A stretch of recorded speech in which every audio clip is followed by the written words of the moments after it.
एकाग्रता निष्ठा सहित साधना जहा हृदय रे अछि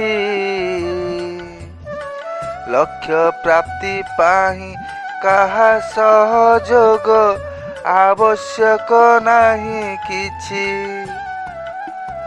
वास्तविक ओडियारू पढ़ी केही गजा होई नथांती कि सुनेली स्वप्न देखी केही निजर लक्ष्य स्थल रे पहुंची पारि नथांती।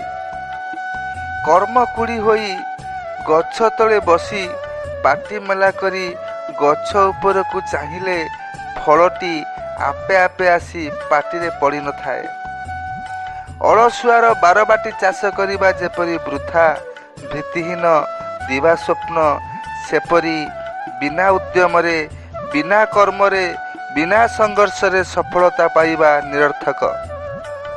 जे कौनसी कार्य छोट हेउ अथवा बड़ हेउ ताहाको हासिल करिबा पाई निजर शारीरिक मानसिक प्रस्तुति सुदृढ़ रहिबा सहित मन हृदय भावनारे एकाग्रता निष्ठा धैर्य सहित संयम साधना आग्रह उत्साह अब्याहत रहिले सफलता पाइबारे कौनसी प्रतिबंधक छिड़ा होई न थाए।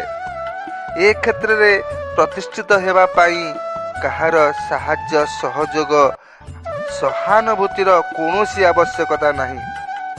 ताहले आजि पाई अल्प कथा अनेक वार्ता को एठार रखुछि।